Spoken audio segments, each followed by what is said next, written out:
All right, everybody, we are back. Second half of our post-fight coverage here on MMAfighting.com. After UFC 279, it is officially in the books. Nathan Diaz closes the show with a fourth-round submission. And then, if you were joining us the entire time, you watched just an outstanding final post-fight press conference. We're here to recap all that happened tonight in Las Vegas. It's been a crazy fight week, one of the craziest we've ever seen. In the end, we got probably the fights we should have had in the first place, and Nate Diaz leaves and goes out on his final fight of his UFC contract with a submission victory over Tony Ferguson. Thank you for joining us. I am Mike Heck. We will be joined by Jed Meshew and the Prince of Positivity, Alexander K. Lee. You can see them right there.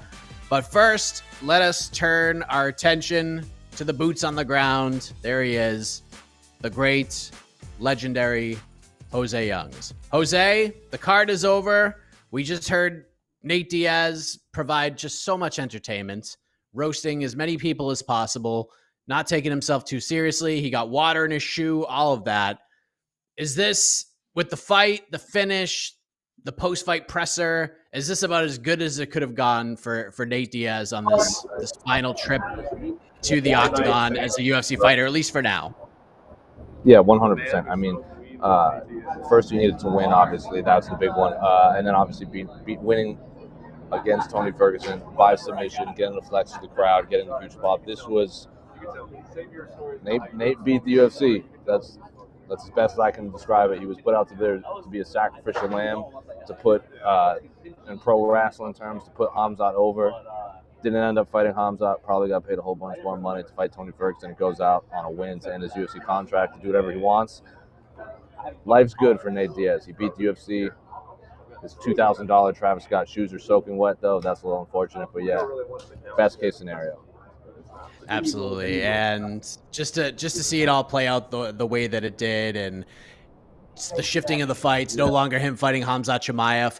Are you feeling just so much better in a way as a fan and as a journalist of the sport who's been covering these guys, especially Nate and Tony, for so long, to see these guys get this opportunity, to see them have the fight that probably should have happened in the first place? Was it just a different feeling watching the main event as opposed to other main events we had this year where there's heat and there's tension? This one was just, we could just sit back, relax, and just watch two legends, two OGs go out there and just punch each other in the face, and not a lot of pressure.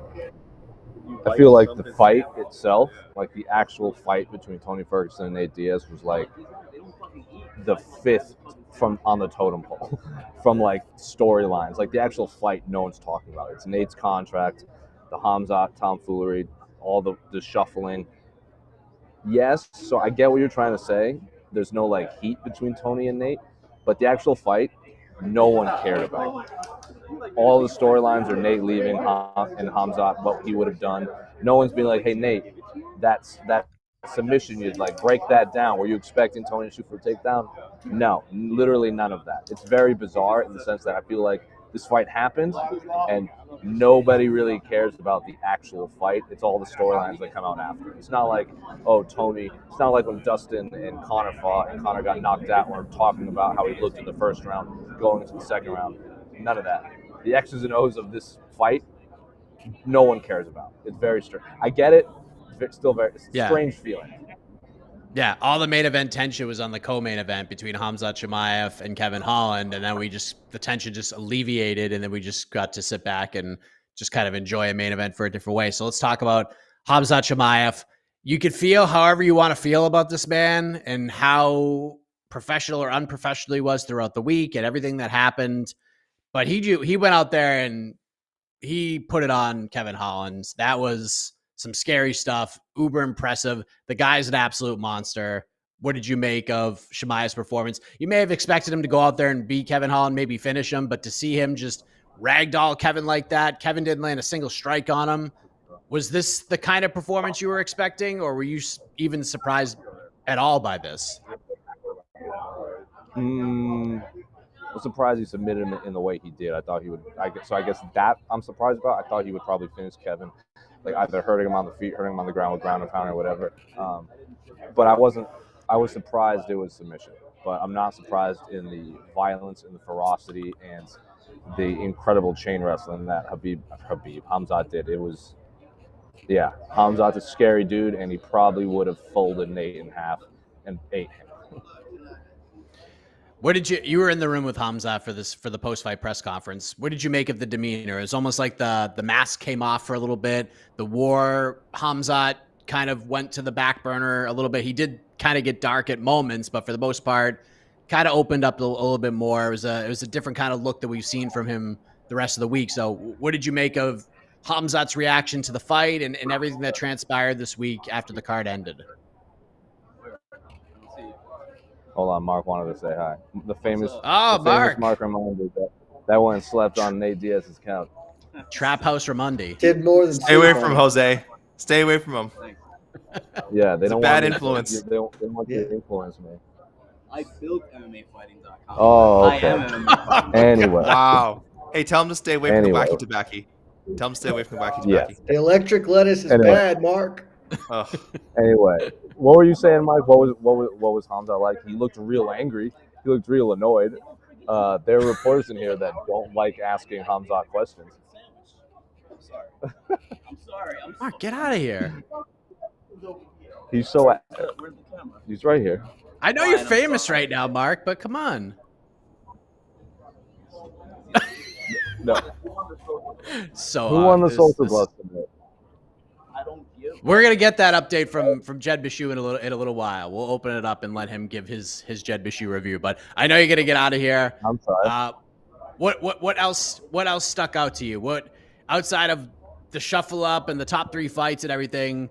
Was it Irene Aldana's very unique finish? What was the thing that stood out to you the most tonight?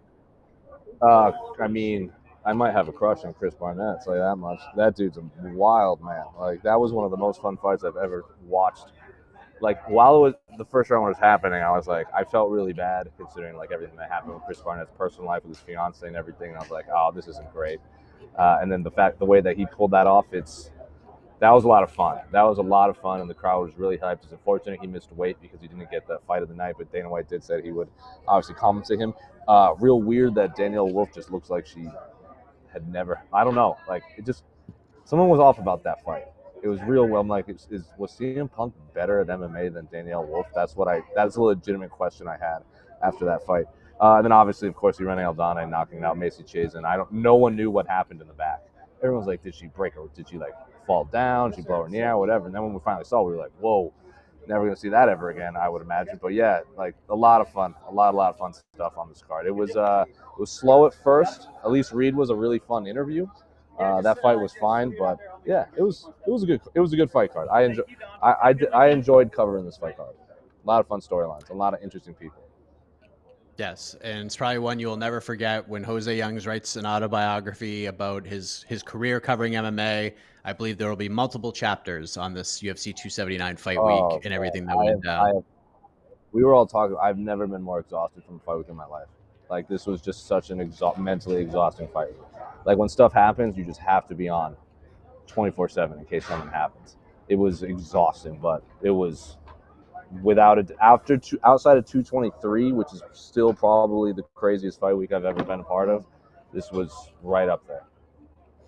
Well, get some rest, Jose. You deserve it. Well done as always. You can play the applause sound effect, Casey. He deserves it. I do want to give a shout out to, well, not a shout out, but we all cover events in Las Vegas a lot.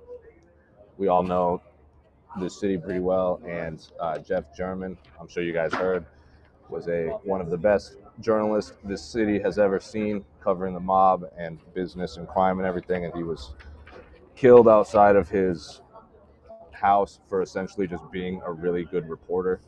So we lost a really, really, really, really important journalist, and it just sucks. And I feel awful for his family. So anyway, I wanted to say that because we lost a good one. Well said, my man. Appreciate you saying that. Appreciate all the hard work this week, and thank you very much for the great coverage and safe travels home, my man. Hasta luego, guys. There we go. There's José Youngs. We'll probably see him in Arizona for the Jake Paul Anderson Silva press conference. They're going back to back. I think they're in Cali one day, and then they go to to Phoenix or Glendale the next day, and I believe we'll have Jose out there, and maybe Shaheen as well. Now we have Jed Meshew. We have Alexander K. Lee. Do we want to do social glove? We'll save the social gloves review for later. But Jed, Whenever you want to do it, man. Yeah, we'll save it for after we talk about some of the storylines and go to the piece. But Jed, did you think we would, like 4 days ago, did you think that we'd be feeling the way that we feel after this card? No, because 4 days ago, this card was going to be sanctioned murder. Like, that's just what was going to happen. And I feel incredibly confident that all of our bad vibes were the most spot on. Like, everybody was right. We were all totally right about what was going to happen. And then for once in their lives, the MMA gods gave us something. Instead of taking something away like they did with Tony and Habib 1,000 times, or any of the other numerous things that they have stolen from us, the MMA gods gave us a gift, a beautiful gift, because Nate Diaz walks in the light.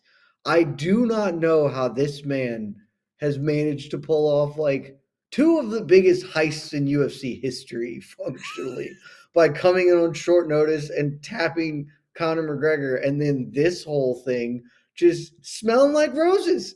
There's no world in which he was supposed to. It was designed for him to look bad and go out on a loss and get over the next guy. And somehow he comes out looking the best he has in years. It's unbelievable and incredible, and all of it rules.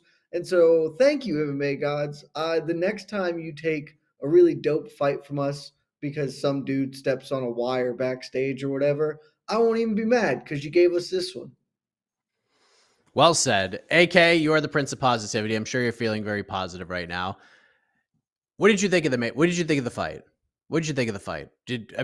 Again, we talked about this on the press conference stream. There were two fences here. There were two sides. There was one that was just like, this is just fun. Let's just enjoy it for what it is. This is how we felt when Mike Tyson boxed Roy Jones Jr. It's just cool. Guys are playing the greatest hits. They're out there doing what they do, and this is just kind of fun. And then on the other side, it's the, oh, how dare you put on this main event? This is horrible. These guys are past their prime, not having any fun with it at all. What did you think? What would you like to say about this fight? First off, let me say apologies to anyone that was expecting Shaheen Al-Shadi. I know you signed off on the post-fight press conference show, but listen, this is one last fight week twist. You know what? You couldn't cap off UFC 279 fight week without one other late substitution. So here I am. Thank you guys for having me. Shaheen had to be called away for something, so I am here. Yeah, listen, I love the main events. I thought it was a great idea on paper. I was kind of saying on some of the pre-fight shows we were doing, like, forget about records, forget about a main event with it's not for a title shot. It has obviously no title implications. These guys are veterans. They're probably a bit past their prime. But the most important thing is, do you want to see these two fight? Do you want to see? Did you ever want to see Nate Diaz fight Tony Ferguson? And we're not talking about this like they're not like in their 40s and 50s. It's not like so far past their like glory days that like they're not great fighters. If you watch the fight, you saw how good these two guys still are. Can they compete with the Khamzat Chimaevs of the division anymore? No, of course not. Can Tony Ferguson compete with the I don't know, the Beneil Dariush's and the Charles Oliveira's? No, they can't. Okay, and that's fine.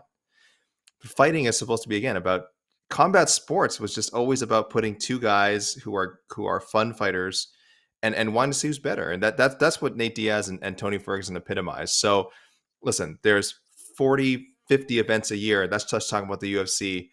There's also one championship belt or PFL. If you want to see fights with championship stakes and clear, like, what does this fight mean? We see that every other event of the year. It's okay to have an event, even a pay-per-view, which is just literally a fun fight between two guys who always want to see fight each other. As for how it unfolded, I thought it was really fun, super fun fight. If you're a fan of Nate Diaz's antics and Tony Ferguson's antics, you loved it. If you're not, probably didn't change your mind. You probably were a little exhausted in the third when Diaz started talking to people outside the cage.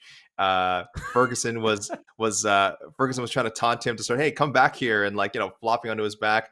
If you hate that stuff, this fight didn't change your mind. But if you're a fan, man, it's like I think, as Jed said, this is like the greatest hits, and maybe a few new wrinkles here and there too. And again, two guys who are preparing for very, very, very different fights.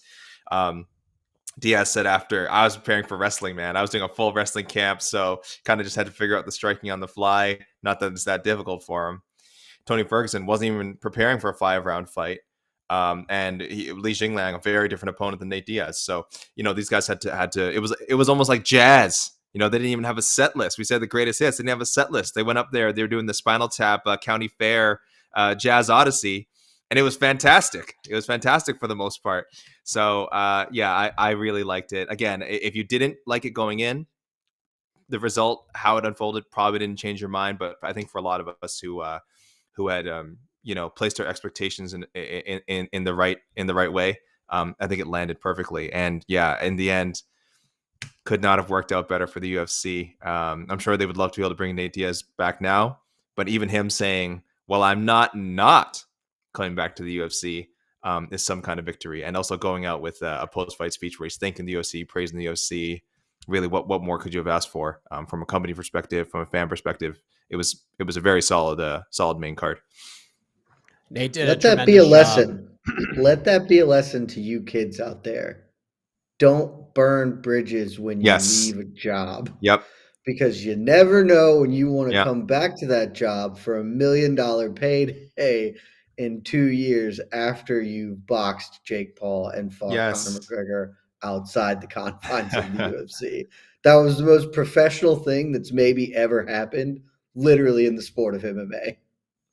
Yeah, Yeah, play and the cool because of guy, that- play the rebel. Yeah, play the cool guy, play the rebel all you want. But when it's time to talk brass tacks, time to talk dollars and cents, be sensible. Be sensible. You don't need to ride. We've seen a lot of people in MMA ride gimmicks a little too far and to their detriment. We'll see what happens with Khamzat. Again, if you We're ask New still York, we'll talk we're about more seeing it Khamzat. right now. We'll see. I mean, if you Yeah. ask New York Rick, it's all fun and games for Hamza. It's only up onward and upward. But I do think, again, I know we'll talk about Hamza in a bit, but I do think there may have been some damage done to the old reputation there. But we'll see. We're gonna get to Hamza real quick. I guess the other real interesting storyline to come out of this fight. Who knows what's gonna happen with Tony Ferguson? Props to him for stepping up. I'm glad he got his moment. But Jed, as AK mentioned, he went out on a high note. He was George Costanza. He said everything he needed to say. He got out of there. He left a good taste in everybody's mouth. He ain't coming back for $1 million payday. He's going to come back for about a $5 million payday. And I think after how he handled himself throughout this fight week and after the win, they will gladly give it to him. So Nate has not closed the door on a return. He even said, I'm going to go do something. I'm going to show these fighters like Conor McGregor how to do it in another sport, or whether it's boxing or kickboxing or jiu-jitsu. And then I'm going to come back and I'm going to win that UFC title, the greatest title in sports. Was this the last UFC fight in your eyes, or do you think he comes back? Do you think we'll see him fight in the UFC again? How old is he? 37? He's around I think there. it's last. I think he's opened the door, and I wouldn't. It's probably close to pick 'em odds, right? We all know why he's leaving. He is going to go box Jake Paul. Like, that is the next thing that happens, and that will happen sometime next year, right? Early-ish to maybe the summer of next year, depending on how long negotiations take, etc. I have long said that both he and Conor McGregor know the score. Based on some tweets from Conor today, it seems like I was not wrong in that, and that, Nate's going to busy himself with Jake Paul. Conor's going to finally get healthy, fight out his contract, at which point they're going to rematch the 3-match outside the confines of the UFC so they can take the lion's share of the money made. And then once that's over, then there's a world where Nate can come back, because I just don't know what other fight opportunities. I mean, he will have some, certainly. He's Nate Diaz. Nothing jumps off the page at me right now except for maybe like a Logan Paul thing. And so I could see if he goes, especially if he either beats Jake Paul, which I don't think he will, or beats Conor in an outside trilogy, they bring him back, and maybe, hell, they'll just run him into a title shot, because why not? Maybe by that time, Khamzat's a welterweight champ, and you do it. He comes back for a title shot there because that's some juice you try and put to it or whatever. But I think it's just as likely that he gets out of the UFC and realizes, I can make more money doing other stuff, and I can also do a lot of other stuff. He's got a fight promotion. He's got all this other stuff going on. So I lean towards that's the last time we see him in the octagon. but it won't totally shock me if he does come back. Where's your gauge at, AK? Was that the last Nate Diaz fight in the UFC? No, he'll be back. He'll be back. He'll be back. I'm like 60-40 on it now. I don't know how I felt. I'm having trouble kind of recalling how I felt before. Probably I've been saying it's possible. I was saying on the pre-fight shows, like there's a reason we're like sort of couching so many of the articles and headlines that we write about Nate Diaz, his final fight with possibly, likely. We could never, obviously for like dramatic purposes, we like saying it's final, final. But this is the fight business. We did say he's 37 years old, but he stays in amazing shape. I mean, he's probably, let me put it this way, 4 years from now, he's one of those guys, he's probably going to look like he does when he's 41. He'll probably look like he did when he's, I don't know, 35, 34. Kind of like with Anderson Silva. Anderson Silva's what, 44 now? 45? Anderson Silva's up there. He kind of looks like he did a decade ago, though, right? He looks like the same guy. I think we might have that same effect with Nate Diaz. So yeah, be smart, make your money outside the UFC. Take all the big fights you can, Jake Paul, Conor McGregor, whoever it may be. And then, and then when it's time to come home, quote unquote, the home that he has called anyway for the last 15 years, he can do so. And there'll be fun fights. Or again, if his name is big enough, they throw him right into a title opportunity against whoever may be holding the belt at that time. He'll be back. I don't think the Nate Diaz and UFC story is over. And I'm sure a lot of fans will be happy to hear that. Can I just say that I really hope he doesn't come back? I'm with you. This is, and we talk about it kind of a lot, especially lately with as many retirements. Nobody gets out of this game in good, nobody gets out of this game in good condition. I'm not even saying Nate's getting out in good condition. Like, he's suffered a lot over the course of the sport, but there are so few happy retirements. Like, genuinely think of what are the happy retirements. It's George St. Pierre, and then number 2 is who? Will Conrad. Sure. I guess to some extent, though, most people don't even know that Colt Conrad was a thing. But yes, but there just aren't any of them. Like, for the longest time, Chris Lytle was the only guy who was like, hey, he got out well. He went out on a win. He did it what he did do. Like, this is a good retirement, especially given that it was supposed to be the worst exit possible. Like, if he comes back, I don't know for what, because he's not going to win a belt if he comes back. And there could be some fun fights, but by the time he comes back, he will be really pushing 40 with a lot of fight miles on him and a ton of money in the bank. I would prefer that he go get the bag from Jake Paul, get the bag with Conor, maybe get one more bag outside the UFC, and then stick with his own fight promotion or do triathlons or whatever, or sell weed, whatever it is that he wants to be doing that doesn't involve him taking more traumatic brain injury. Because he did it. He won the game. There are 3 people in the history of the sport who have been more successful than him. He has won the game. I would like him to leave with all of his faculties. Yeah, I'm with you. You can't go out on a higher note. I don't think at this point. I cannot structure a way for him to go out better. Yeah. Yeah. I mean, coming back for Conor makes no sense because you have already laid out and you've been laying out for a long time. Conor's going to be, his UFC contract's going to be done soon as well. And then just do it and make all the money when you have the third fight. Do it, co-promotion, McGregor Sports Entertainment and fighting and do the damn thing. They both know that. They are not stupid people when it comes to business. Both of them are extremely aware. And that's absolutely what's going to happen. And they're going to make all the money. And then they don't need to fight anymore. So stop fighting. Don't put your head through trauma. Just retire and smoke weed and sell weed and, teach kids jiu-jitsu and do the things you love. Yeah. The most recent other one, this is an actual retirement, but going out on a pretty high note, especially losing a fight, was Luke Rockhold. I mean, that was you would have loved to have won, but losing a fight and then see, that's okay, but he still lost the fight. Right. But still he went out about as good as you could get. A hard fought fight. Things people were saying about you heading into the fight, you answered a lot of those questions at altitude, and then you went out, had a great fight week, made a lot of headlines, and then you didn't win the fight, but you still went out at the right time. And honestly, like, we left that Luke Rockhold fight being like, listen, if you want to come back for one more, like, let's go. Like, we'll watch the hell out of you. But at the same token, we're like, you know what? Good call. This is about as big of a moral victory as you can get heading out the door. I think the right time is the correct way to describe it. Like, sure, Nate can continue fighting, and if he needs the money, to come back to the UFC and do it, it's a profession. I understand it's prize fighting, but this is clearly the right time to be done with the UFC and with non-Conor McGregor MMA. But like, this is very obviously the time to exit that. Completely agree. Let's move on to the man of the week, Khamzat Chimaev. Jed, you have been talking about this man for a while. This was your guy. There were talks about number one at welterweight. You thought at one point he was going to win 3 belts. He was going to win welterweight, middleweight, and light heavyweight. And who knows? Maybe there's a world where that does happen. But we both talked about it on the People's Pre-Fight Show. I talked about it on the preview show.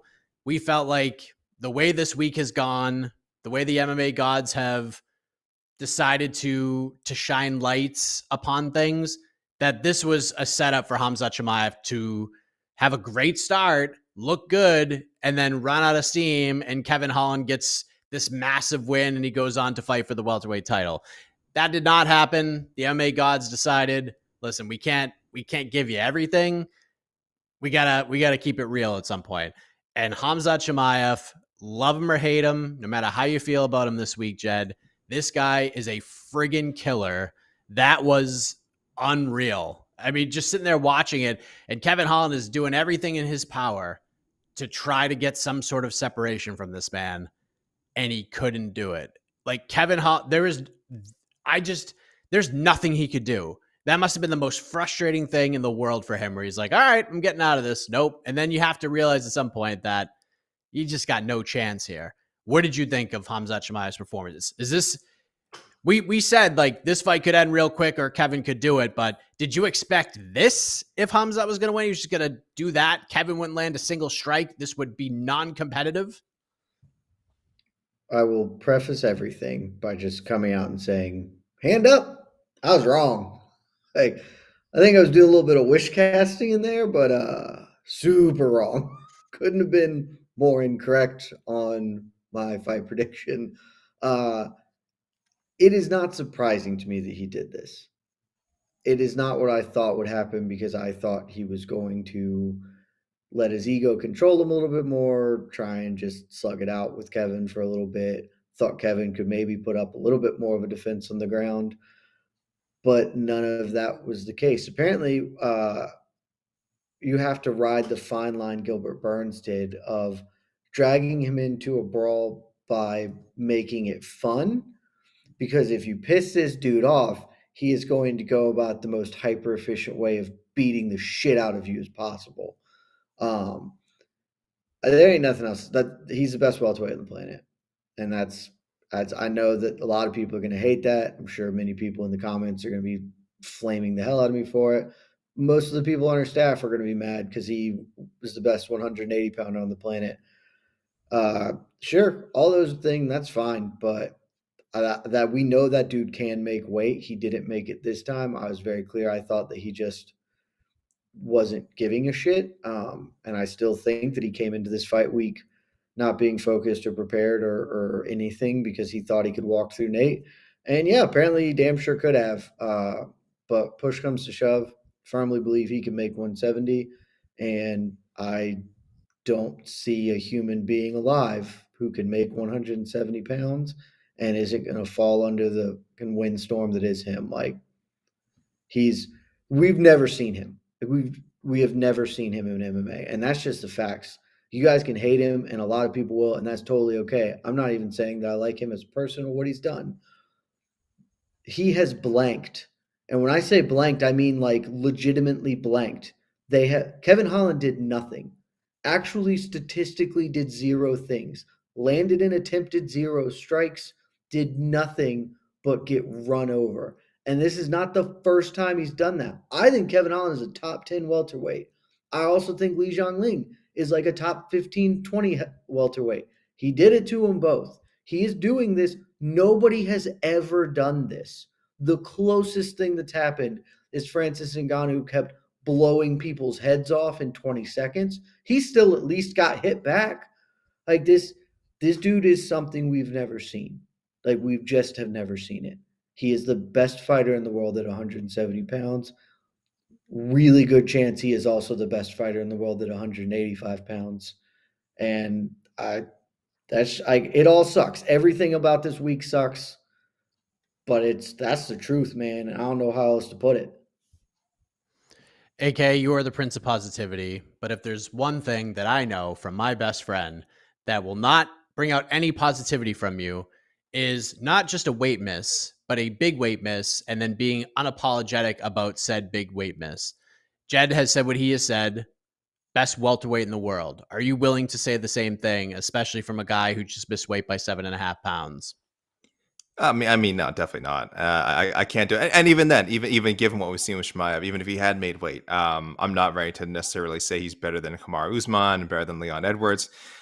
Obviously, I would, if I were a betting man, if I had to put money on it, I would pick Shimaev over both of them. But I'm also someone who's like, I still believe in fighting your way up as far as rankings go. But yeah, hard to dispute. The weight thing did really bother me because besides the insane amount, it did feel like he was aware that there was a 180-pound catchweight bout on there with Kevin Holland and Dan Rodriguez, him or his team or someone. And I'm not calling conspiracy. I know there's a lot of questions of like, oh, did the UFC somehow orchestrate this last minute change? And I'm like, I'm not a fan of that theory only because the hoops that they would have to jump through or force these guys to jump through or make it look like they're jumping through them. I don't know if it would serve its purpose. It did create some sort of buzz over the last 48 hours. There's no question. Then if it had just originally been Nate Diaz, Ferguson, Chimaev, Holland, and Rodriguez, Lee, no question. If that had been the original booking, it would have been a better viewed like peer view, back when it was booked. But you still would have had people going like, oh, no title fight, Diaz Ferguson's for nothing. This still doesn't look like a strong pay per view. So the fact that it fell into this made it better received. That's what I think. Maybe I'm just speaking for myself and some of the reactions I've seen on social media, but I do think the publicity helped. But I still don't think that it was helped to the point like that they would orchestrate such a thing. But back to Chimaev, I think he was aware that even if he missed, he's like, oh, they will find a fight for me. I'm such a big deal that they won't take me off the card. I'm willing to jeopardize this fight with Nate Diaz. So he blamed the doctors. Joe Rogan, to his credit, by the way, really kind of grilled Chimaev after during the post-fight interview. Rogan was asked multiple times, like, what happened with the weight cut?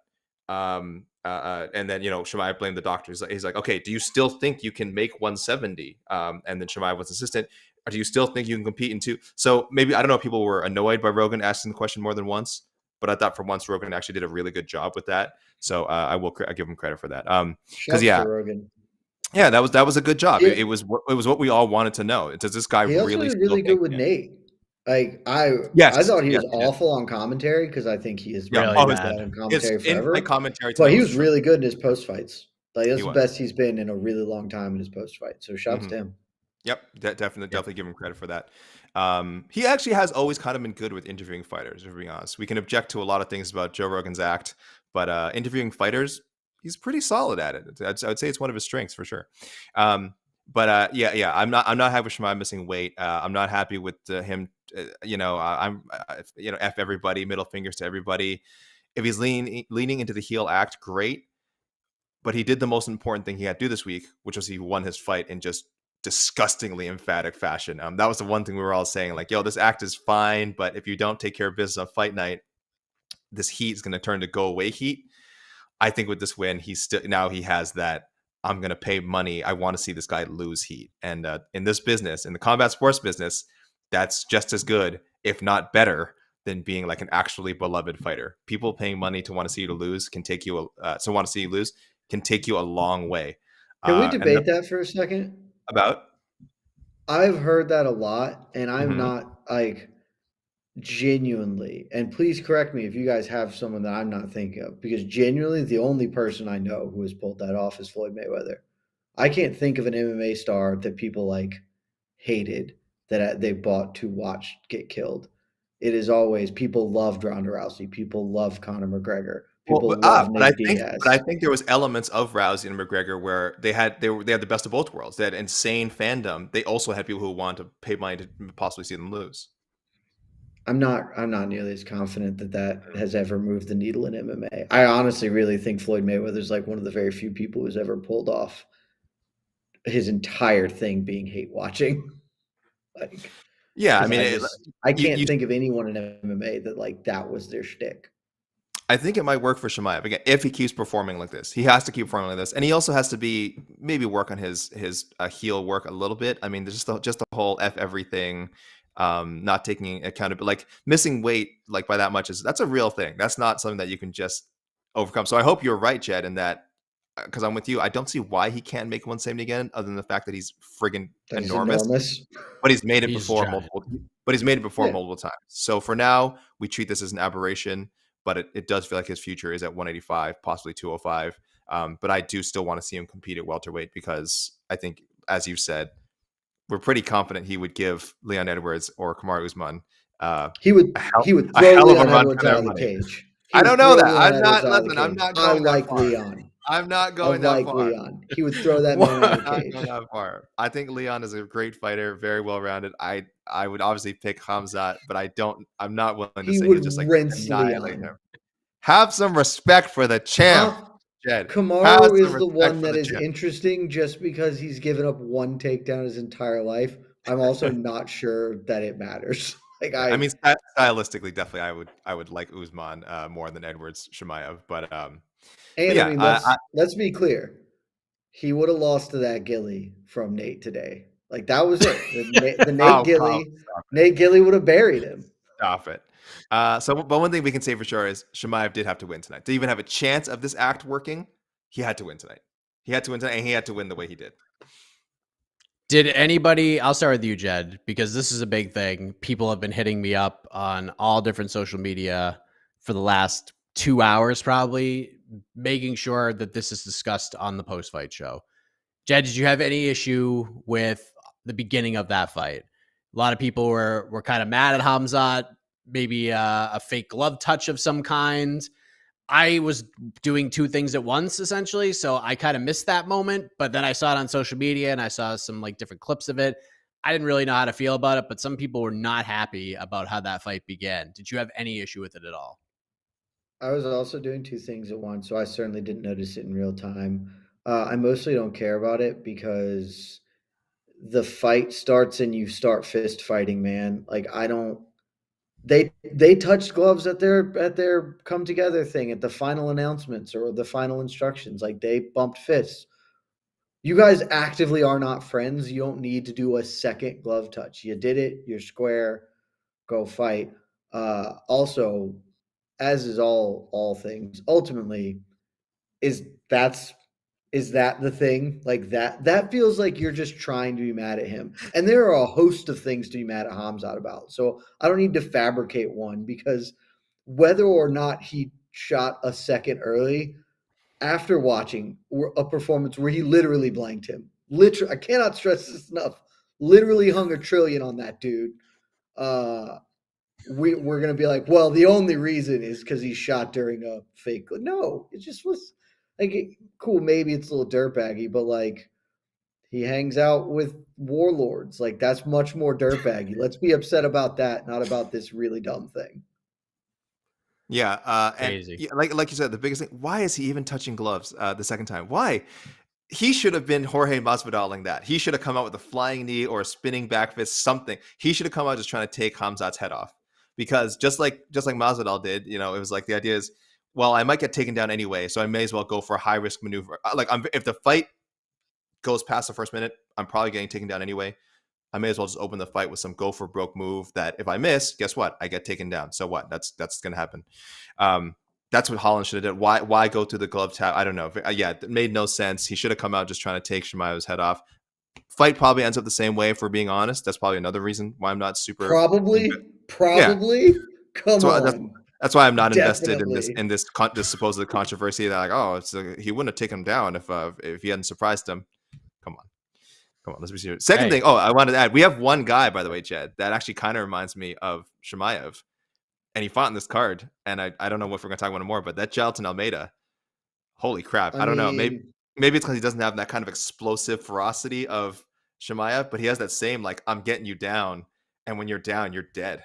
Like, you're just, holy crap. Like, yes.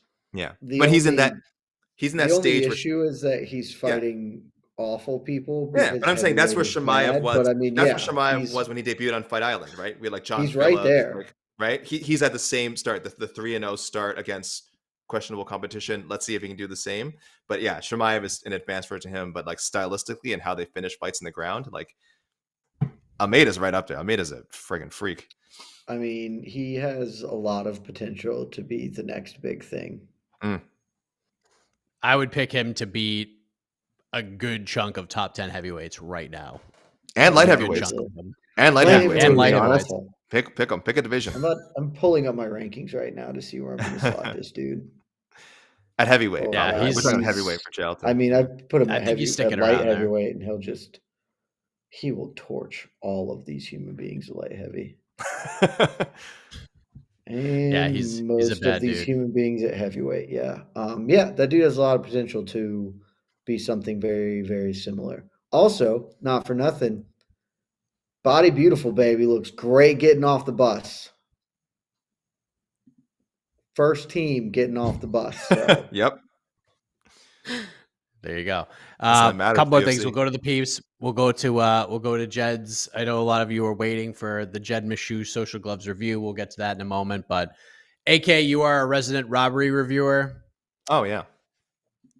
Li Jingliang, that poor guy has drawn the short straw in pretty much every scenario this week. And here he is again. Most people feel like, listen, I was watching multiple things because I was doing multiple things tonight. I was covering the BKFC card and watching the UFC at the same time. So did I watch that fight like 100% closely? No, but just judging by the reaction on social media, MMA decisions and whatnot, feels like, and even Dana White said he felt Lee won the fight. Will there be a robbery review for this one? Yeah, I think I have to, but if only to a spoiler, if only to like dismiss this like chatter that it was a robbery. Like it wasn't. It was a close fight. If you had it for Li Jingliang, I don't blame you. But that's not a robbery. I don't know how many times I tell people like a robbery has to be like overwhelming. Like again, there's very few actual robberies in UFC history. Diego Sanchez, Ross Pearson, that's a robbery. We're not putting this in the same category. There's no minor robberies because by definition, a robbery has to be like an egregious and severely missed call. The first round in this fight was close. It was close. I don't know if people like if you think Lee won all 3 rounds, you're insane. You're insane. Daniel Rodriguez clearly won the 3rd round. Shots fired at Drake Riggs. Li Jingliang clearly won the 2nd round. The first round was really, really close. And I will say this is also an example of stats, which I do bring up when doing robbery reviews, but only, again, just to provide every angle.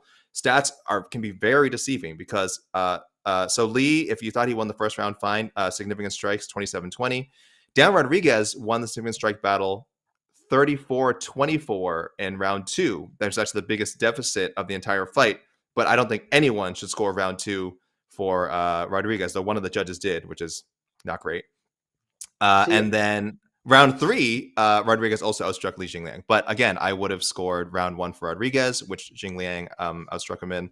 And I would have scored round 2 for Li, which Rodriguez outstruck him in. So the stats don't tell the whole story. It was not...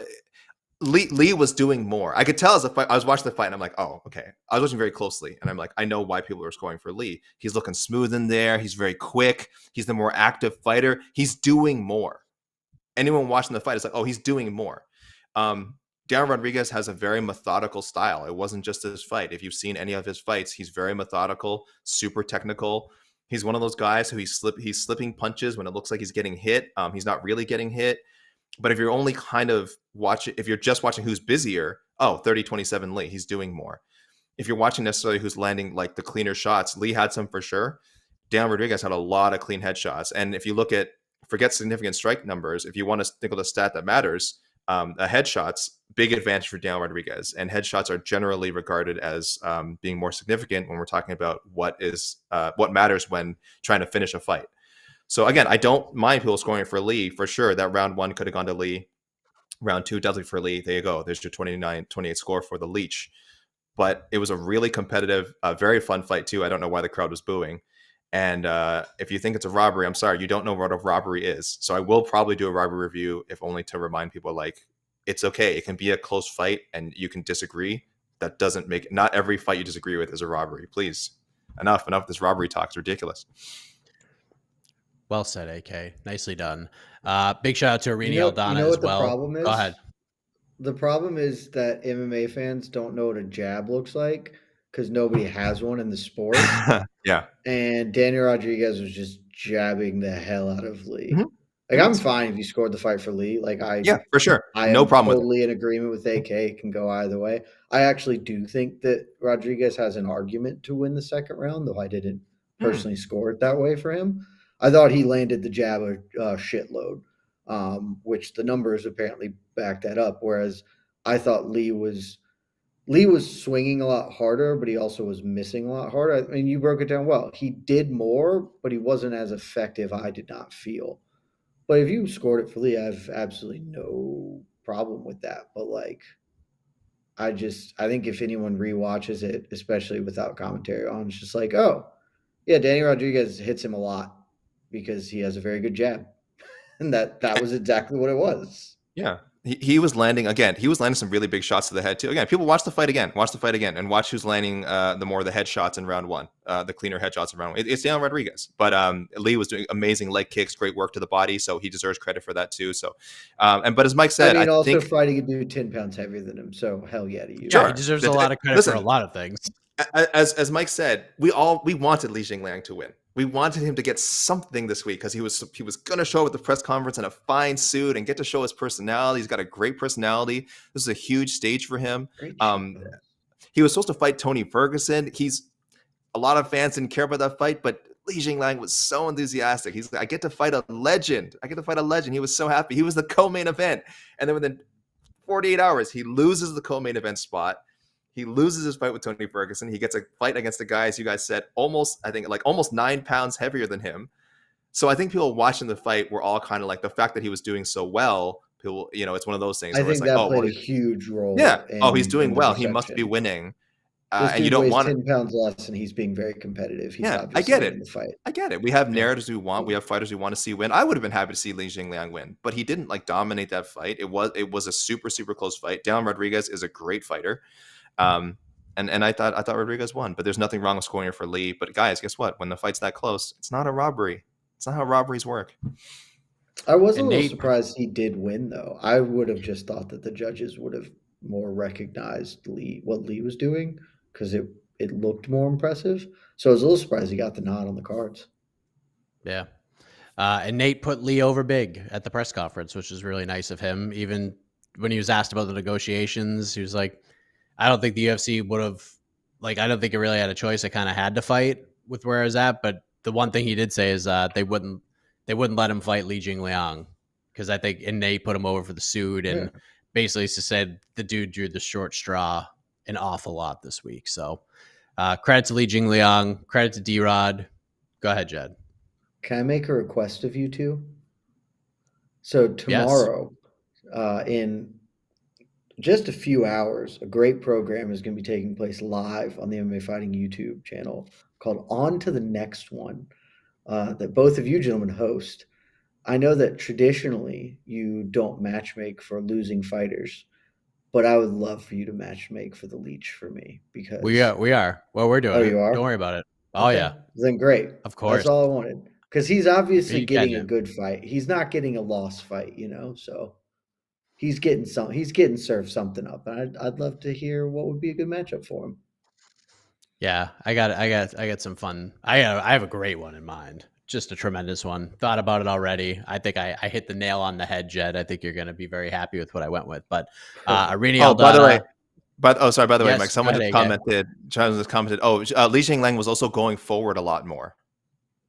Oh, okay, I stand corrected. Oh, sorry. Oh, he was going forward a lot. I don't even think that's true. No, I think he was. But yeah, that's how fights are decided.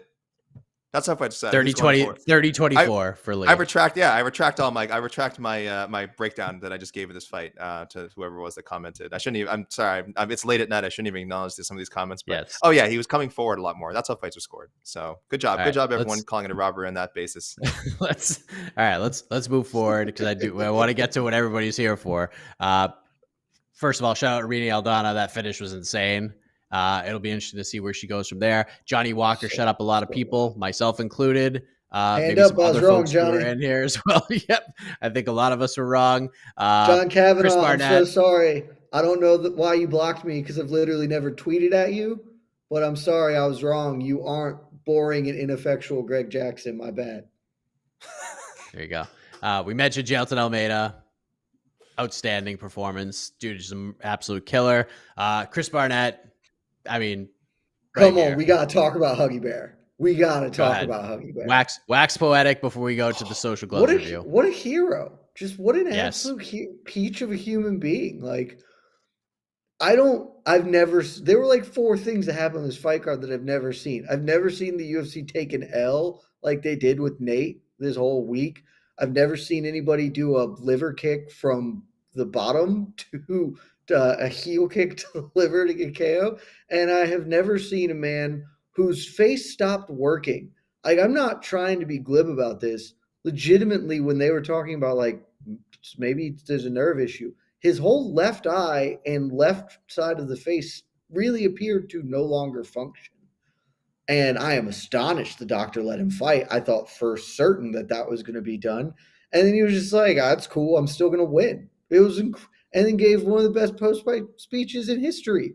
Again, and it's not like he even said anything all that it wasn't like an iconic, my balls is hot, or Conor McGregor, you're taking everything I worked for. Like, it was just sort of the traditional respect to my opponent. Jake's a great guy. Love you, fans. But the way he does everything is with his full heart. And it makes you believe in him and yourself and in good things happening. Like, at the end of that speech, I would have run through a wall for that dude. And I feel like I wasn't in the arena, but I'd be really shocked if the entire arena wasn't with me for that. So Kirby Smart, my man's, Georgia boy, let's get him on game day for the SEC championship. Bring him in before the game, get the troops fired up, because that dude is a light of life in a way that, like, nobody in MMA is, for damn sure, and very few people are in the world. Like, he was just awesome the whole fight week. I would protect him at all costs. Protect Huggy Bear at all costs. I have a feeling he will probably be a unanimous wild card pick on to the next one tomorrow. But who knows? I think a lot of people will be doing some matchmaking for. I don't want him to ever fight anybody good. Never fight. Yeah, that's what he might not be a wild card pick, because I'm just like, whatever. Bring back Rocky Martinez. Bring back Rocky Martinez. Please, how did they not make that? Oh my God, how did they not do that? Jesus. But thank you for bringing Chris Barnett up, Mike, because now I'm immediately in a good mood again. I was getting that whole robbery review discussion got me crusty. I'm happy again. I was emotional.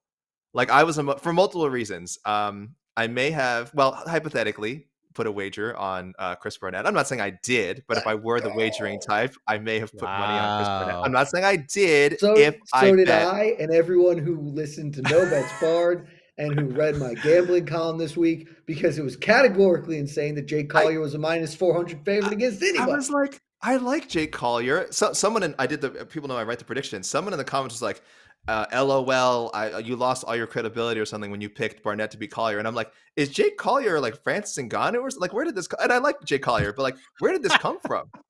That he's like, and of course, as I was watching the fight, like, he was, let's be straight, he was beating Chris Barnett's ass in round 1. I mean, let's call it what it is. He was beating Chris Barnett's ass. But once Chris Barnett made it out of the first, I was kind of like, oh, I could feel something brewing.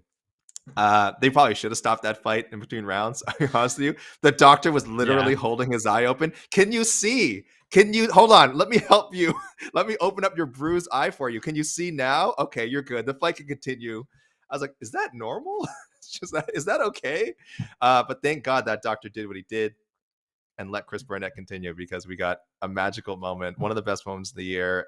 Chris Barnett, yeah, man, dealing with such a personal tragedy earlier this year, losing his wife. And the guy is fun and magical under the best circumstances. This was fighting under like a tough circumstance, and it was somehow even more, I hope for him, even more rewarding. I hope he's happy. I hope he's finds some peace. And I hope he knows that the joy he brought to the rest of us with the win, the speech, the celebration, the double fisting the beer after. This is why we watch combat sports, man. I don't care. Like I said, I don't care about the titles. I don't care about the drama. It's just weird, stupid fights like this. And credit to Jake Collier as well, because I thought he did great in this fight. So I love Chris Barnett. I love Jake Collier. There's just great stuff. I'm gonna start crying if I talk about it more. It's so fun. Amazing. Absolutely amazing. Speaking of amazing, it is now time for the Jed Meshew Social Gloves review. Real quick, for those wondering, BKFC was actually pretty good tonight. It flew by. There were a ton of finishes. Joe Riggs was actually looking real good.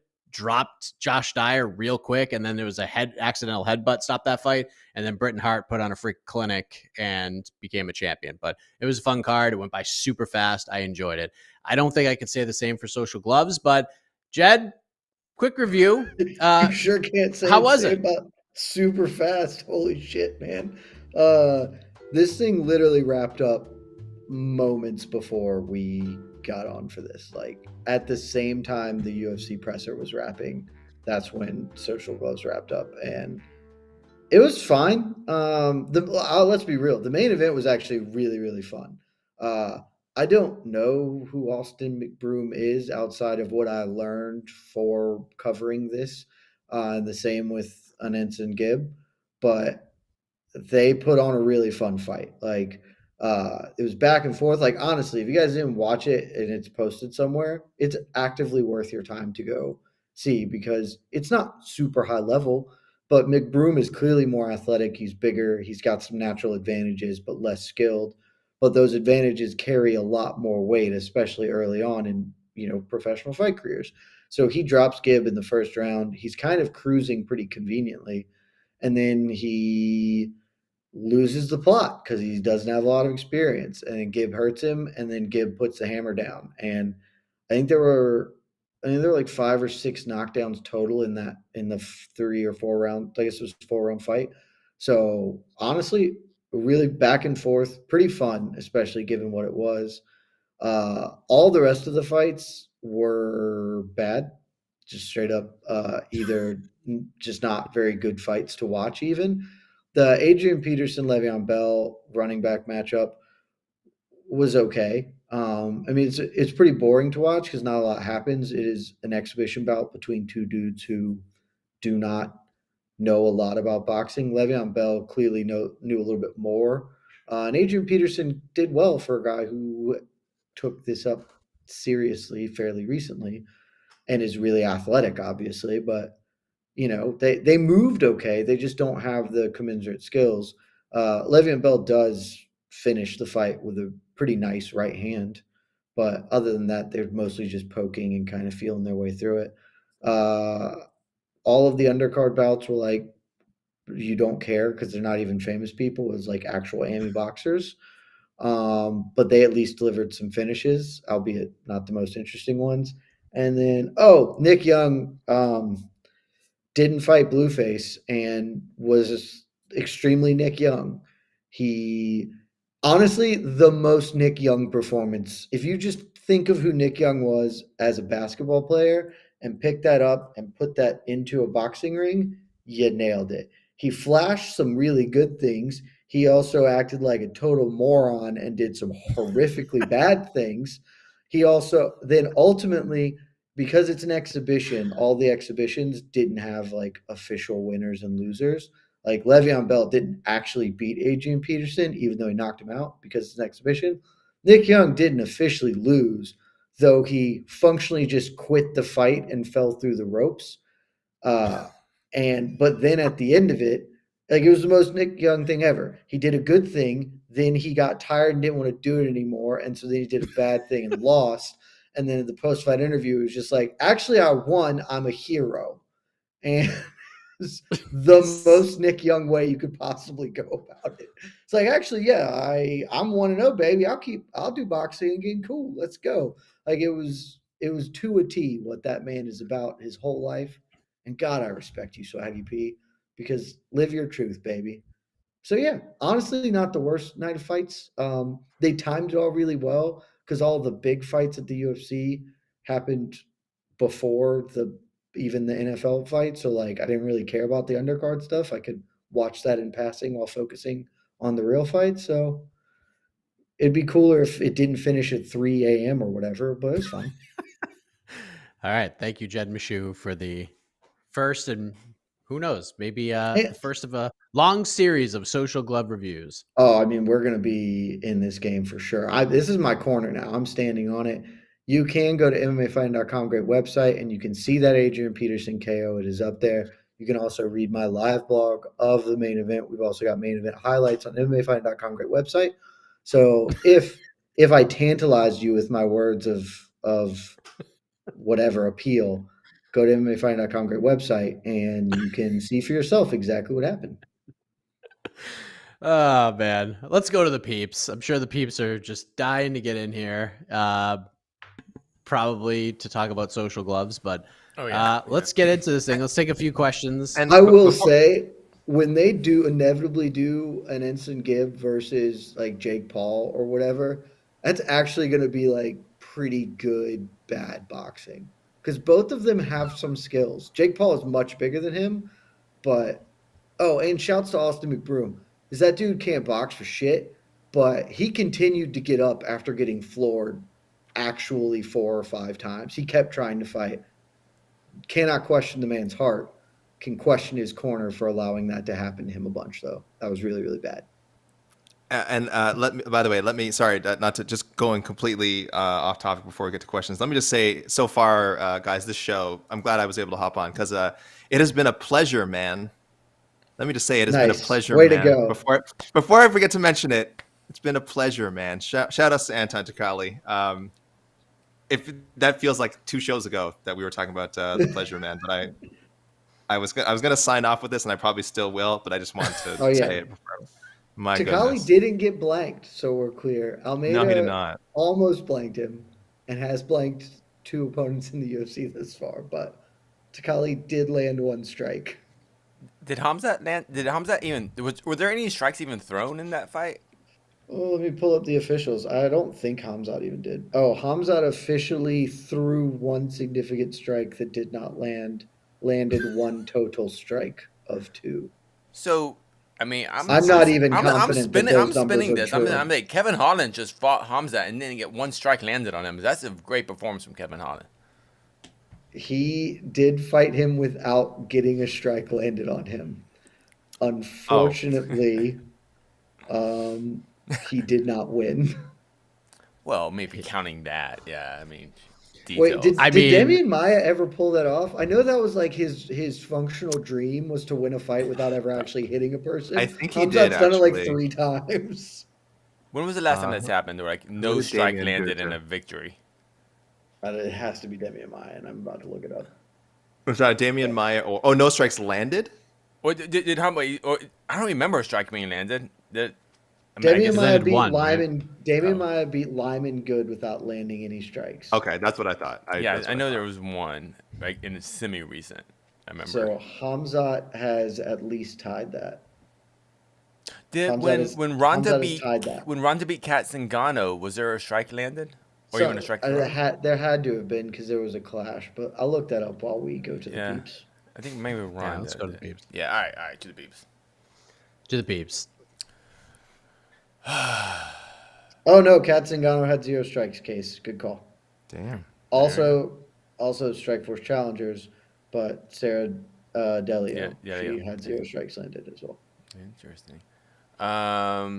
Shout out to AK first of all. No, hypothetically, if I were gambling, I would have bet on Barnett to win and Daniel Rodriguez to win by decision. But I don't been gamble. More proud of anything I've ever done. But I don't gamble. So these are strictly hypotheticals. So how much did you hypothetically win tonight? I mean, I just came out of the positive. Let's put it that way, hypothetically. Wow. That's coming out Wow. hypothetically positive is all you're ever looking for, baby. That was my Joe Rogan question. Actually, maybe the most, as far as title shots, probably the most important fight of the night. I'll ask you about this, Jed, because AK and I will talk about this tomorrow. I sort of mentioned I have an idea for Irene. It will not be Amanda Nunes next. But what do you think, Jed? Are we doing Aldana Nunes? Yeah, I don't think so either. I mean, are we treating this as featherweight? Is that their general plan? Like, I don't.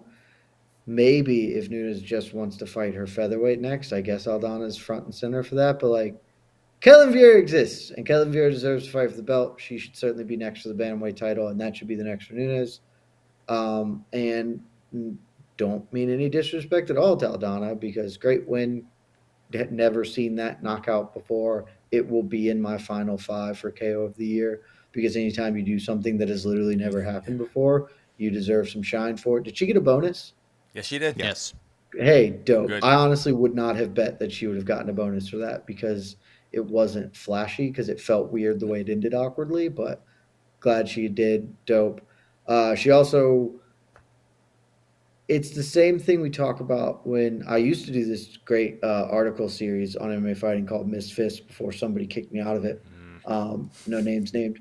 And we would talk about how all these incredibly dope things happened, not in the UFC as far as finishes and KOs and submissions, but they never made the end of the year list because they happened against 9-to-5ers at a smoker in the Midwest or whatever.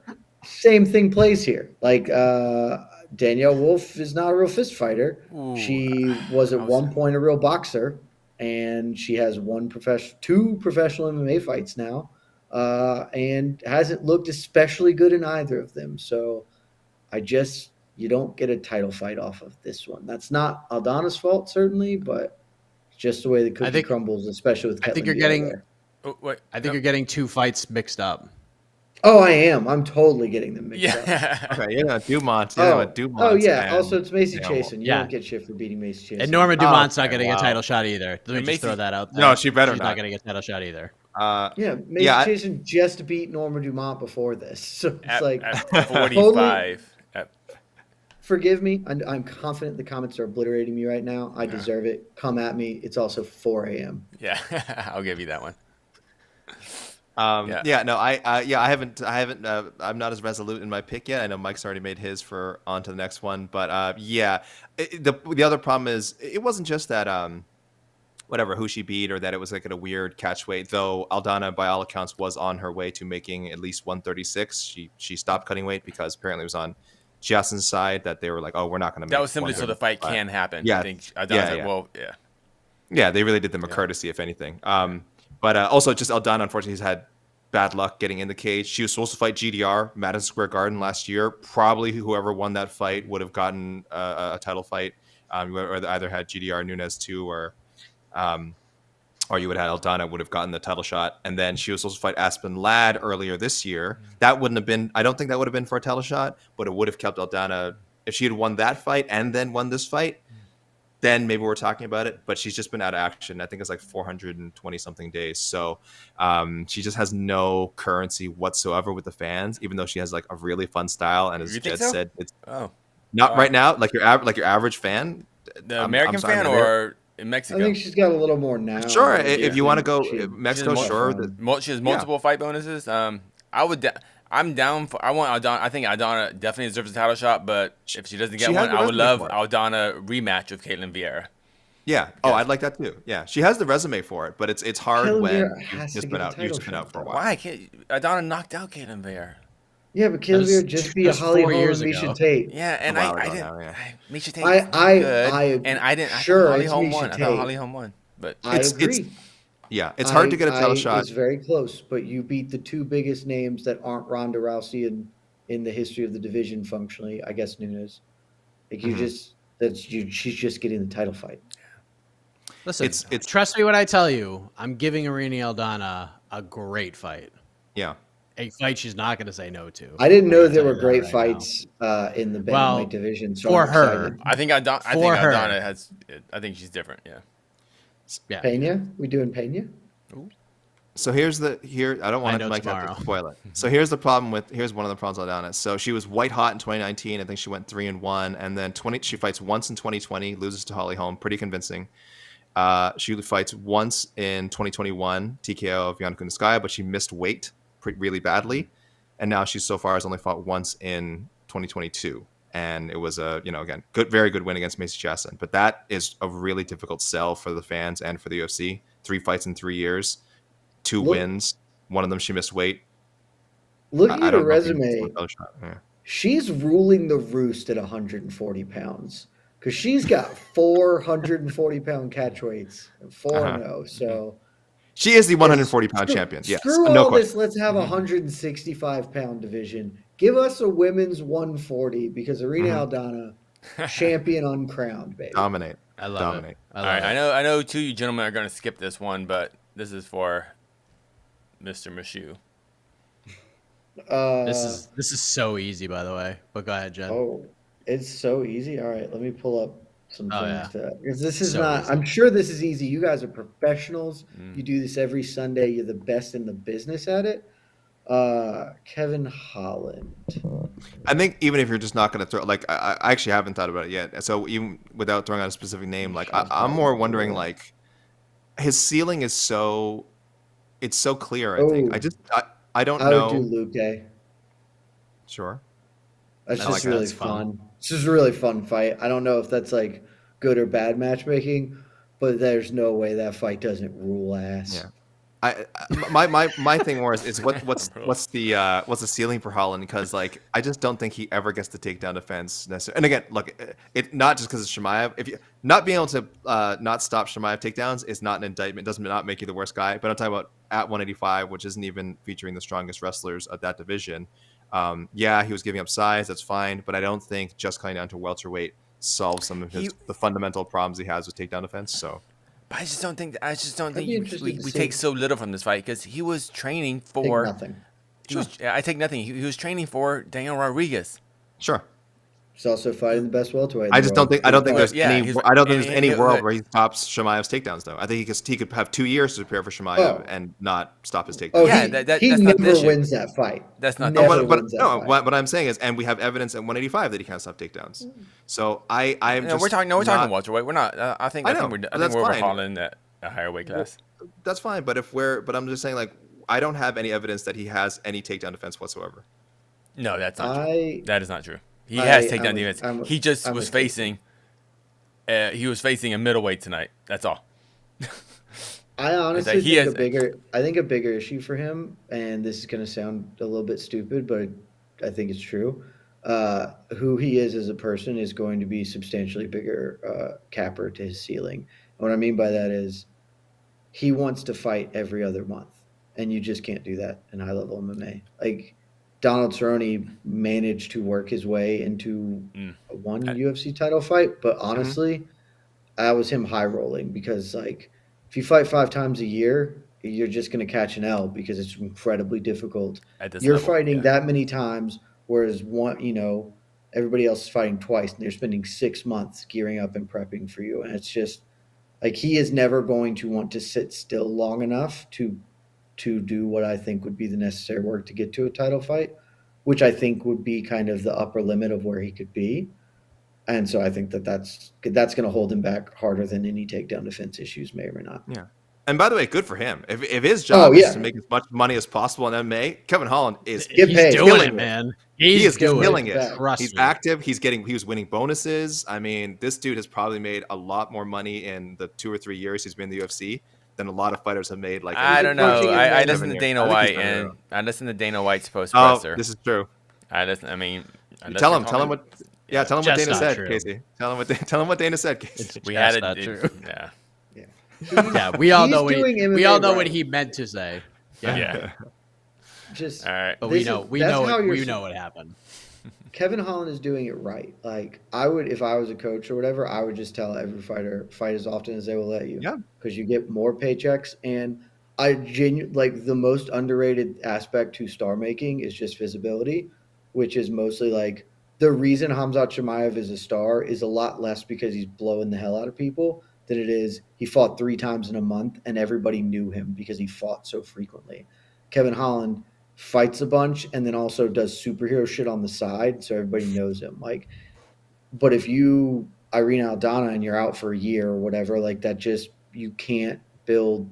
Like Arnold Allen is one of the 5 best featherweights in the world, and nobody knows who the hell he is because he fights once every 18 months. Mm-hmm. Like you should be doing the Kevin Holland thing if you're a young fighter. Maybe it is not the best way to get to a title fight, but it's the best way to maximize your value and make the most money in fight sports.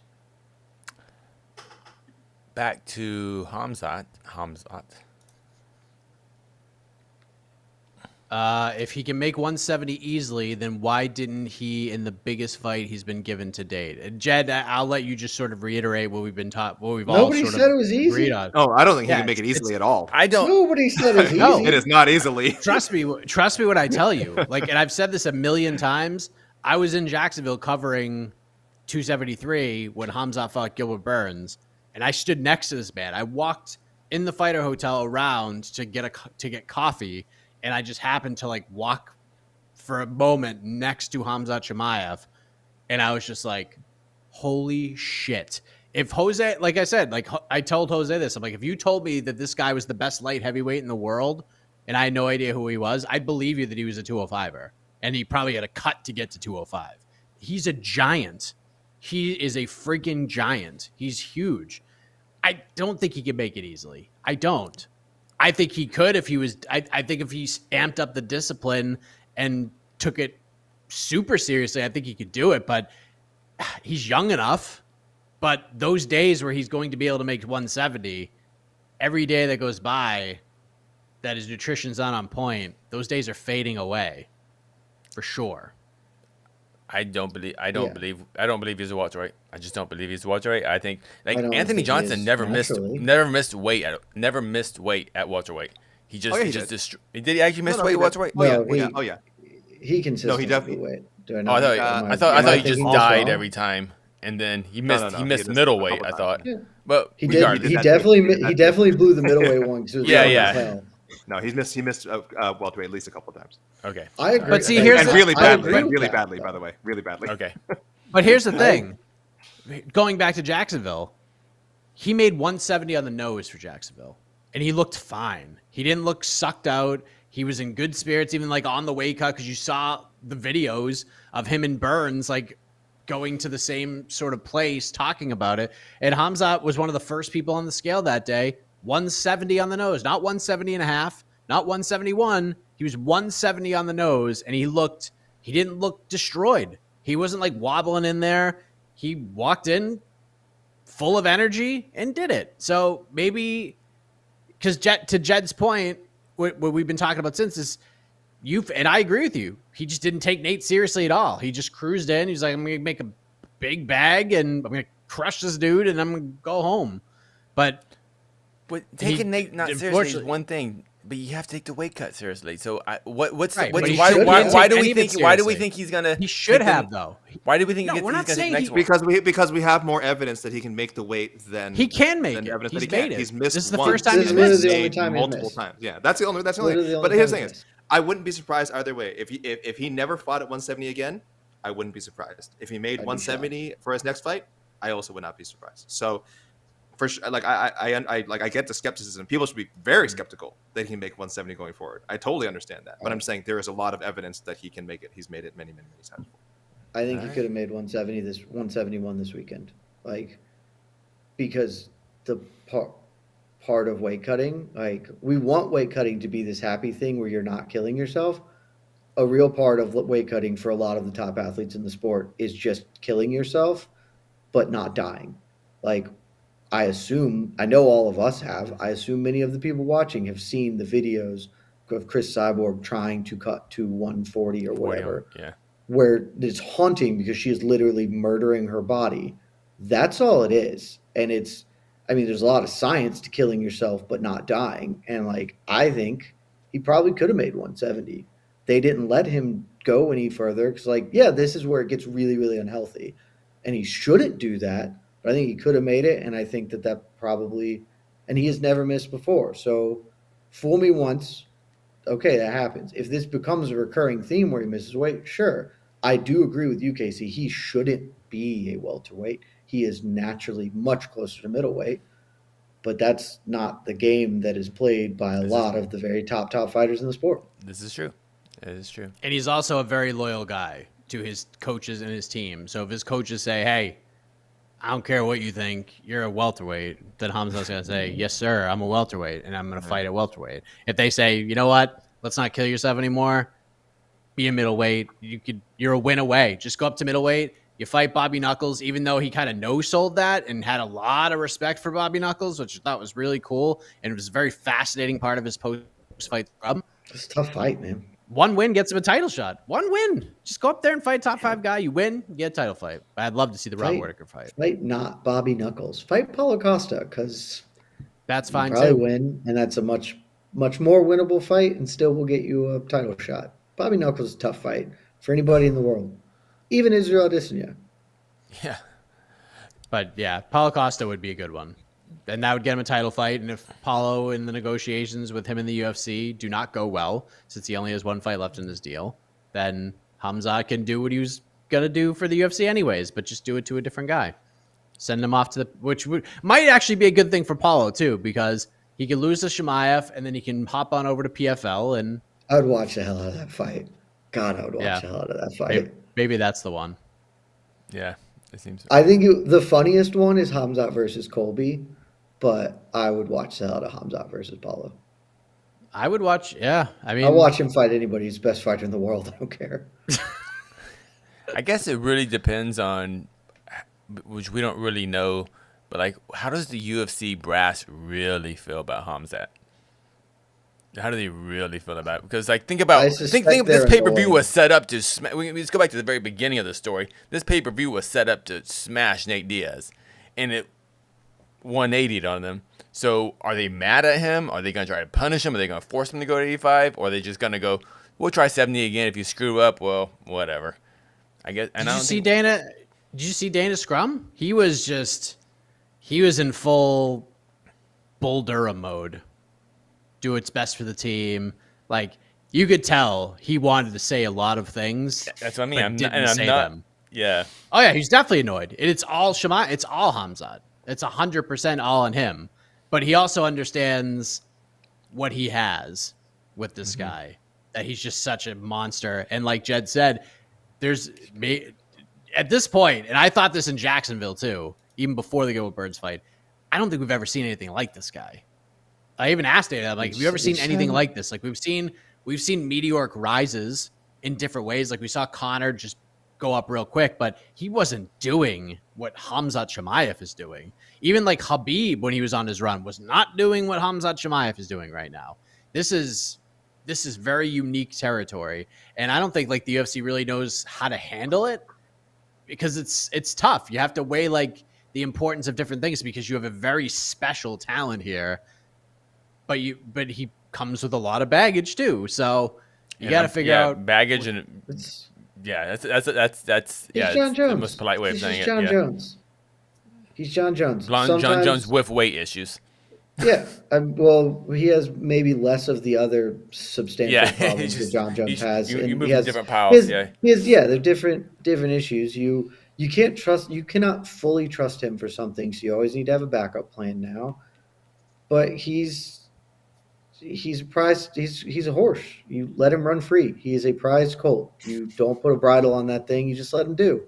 He's the best fighter in the world. Like, and I don't say that lightly. I think people think I'm being like really glib, but like, there are a handful of fighters that I've watched fight and just been like, yeah, that dude's the best. Like, I remember thinking the first time I saw Khabib fight, Francis Ngannou, John Jones. Like, there are special once in a generation athletes. You're just like, yeah, that dude's a problem. I guess he's gonna run through everybody, and that's who he is. And you can hate him, you can have all sorts of issues, and you can not like him because he's a sociopath. Yeah, that's a whole other that thing. Also just makes you better at a fighting, probably. Like, of the people I listed, at least one of them also fits that description. And many people believe he's the best fighter who has ever fist fought because, shockingly, being a lunatic probably makes you better at cage fighting. Who could have imagined? I always joke, me and Esther joke a bit, like when we meet a fighter and they're really nice, we're like, oh, they're going to lose. It's like, that dude's going to suck. Yeah, they're going to That's suck. gonna be Yeah. terrible. No, they're right there. Jonathan Goulet, great dude. Just awful. Like, it's just how it is. Like, you have to be mean to be an elite level fighter. And if you are an actual psychopath, you're probably going to be awesome. Because your entire job is to physically and violently hurt humans. That's it. Like, if you feel like AK, you want to see it more, cool. I totally respect not thinking he's there yet. But this dude's coming, and there ain't nothing gonna stop that. Like, it's just, this is it. This is the world we're gonna live in. Yeah, until he runs into Shafkat. I mean, I can't wait for that trilogy. That is gonna be awesome.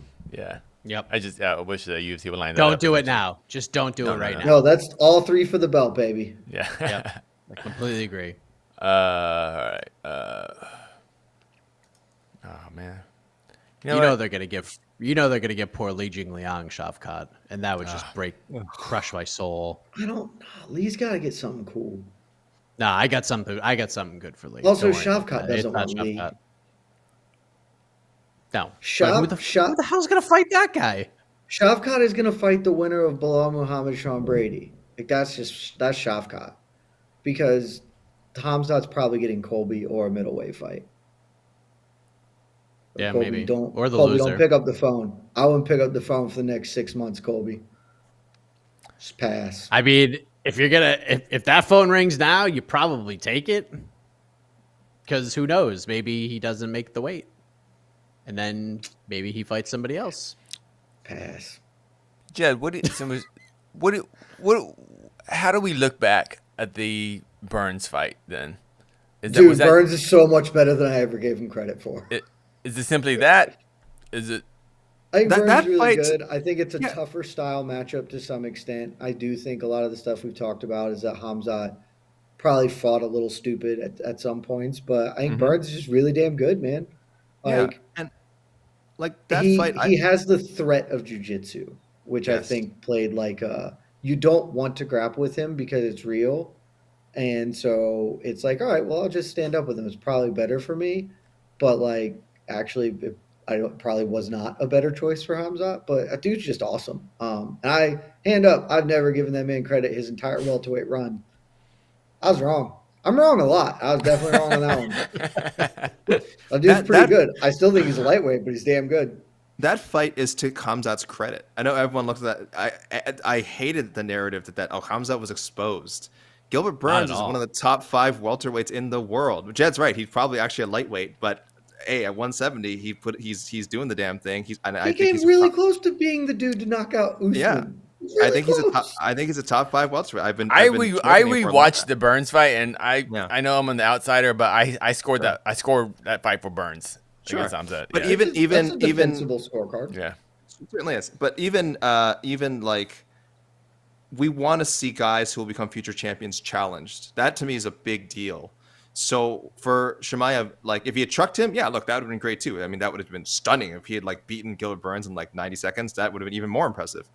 But just under that is going 3 super hard rounds in a really dumb fight with a hard hitter like Burns, like And like, won. And still and won. and got away with the win. Whether you agree with the score or not, officially was the winner.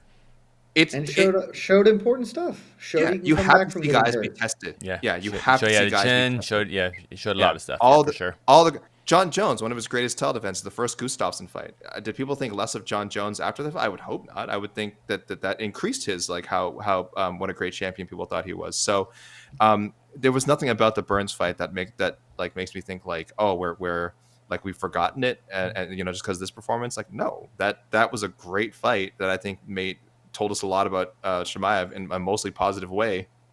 And this fight, other than missing weight like a jackass, reinforced whatever we thought about his in-cage abilities. So, people bring up the Burns fight as like a knock against him is always been strange to me. Yeah. That's not really a knock, but it happened, and just it's worth talking about. Yeah. That was actually, like, in a weird way, like, it wasn't him just dump trucking Gilbert Burns. But that was a kind of a terrifying experience for other welterweights because Gilbert Burns was hitting him with, I mean, he couldn't hit anybody else cleaner than he hit Khamzat Chimaev, and Chimaev kept coming. That's frightening. And I know a lot of people, this is not exactly the same, but I remember that last UFC London card when Muhammad Mokaev had that performance, people were like, not that great. I'm like, are you kidding me? Oh, I love that You're a performance. 125 right now. It's awesome. That is the most terrifying fight you could possibly watch. Yeah. You got to see this dude on not a great night. He's like, okay, if I'm not having a great night and I'm not really feeling myself, I'm just going to take you down 500 times, and there's nothing you can do to stop it. Yeah. When you can win without your fastball, like that's the best thing in the sport. Yeah. Like that's especially for long term. Like Anderson Silva is honestly criminally underrated in the GOAT conversation because of the whole steroid stuff. He didn't have his fastball for his last like 4 title defenses. And looking back, you can just see like, oh yeah, he is faded, but he's getting the off-speed game going. And it's like everybody's going to have that fight. Hamza had the fight. I thought similar stuff like the Cyril Gane, New York Rick and I had an argument about this in Slack. It's like, I'm fading Gane. I was like, why? Because Tuivasa hit. It was like, yeah, I just think a little bit more Tuivasa. I now know that Cyril Gane can get punched in the face with the force of a Mack truck and not go unconscious. I took that so too. That was nobody's going to beat him in this division in 2 years. He's going to beat the hell out of every heavyweight that exists. So, like, yeah, I'm totally with AK and Kate. All this is nothing but positives in these sorts of performances. Yep. And because it is 4 a.m. where you gentlemen are, our last question will be, Can Mike bench 275 yet? No. I'm mixing things up right now. I did this morning because I was so excited this morning that we weren't getting Hamza versus Nate and Li versus Tony Ferguson that I went back and benched and tried to max, and I got to 250. 250 I got to today. So new PR on the run. I hadn't benched in a couple of weeks. COVID killed me. So you can't bench Chris Barnett. I cannot bench Chris Barnett. You can't even bench a super heavyweight. Jeez. Can't even bench Chris Barnett. What are we doing? I could bench. You can't bench Jailton Almeida. Yeah. And the Pleasure Man. I could bench the Pleasure Man many times. And this has been a pleasure, man. Again, let me say again. This has been a pleasure, man. It's been a pleasure, man. I can't say it enough. You can almost bench. What did you say? 250. I did 250 today for one, and like You can an almost assist. bench Alatang and Chad together. You're close. You're in the neighborhood. Just stack them up. That's more than Chris Barnett. I think Super Melly. You could do Super Melly and at least Reed easily. Oh yeah. Oh yeah. Each I arm, didn't even think about that. Just curling straw weights. Yeah, I can see that. It really Info is a bench. pleasure. It really is a pleasure, man. Great job, AK. Way to close the show. Always a pleasure, man. Always a pleasure, man. I gotta say. That's your new tagline. All right. Well, we are done. We have talked about this card a lot, and AK, I will see you in 6 hours and 50 minutes, my man. My best friend in the whole wide world. Matchmaking. On to the next one, live here on this channel with all of you. We want your comments. We want your matchmaking ideas. We're going to throw them up on the screen. It will probably agree with some of them, and no doo-doo. Just don't do the doo-doo stuff. But for AK, for Casey, for Jed, if you're a not no fan, you know what I mean. I am Mike Heck. Good night, everybody. Love you guys.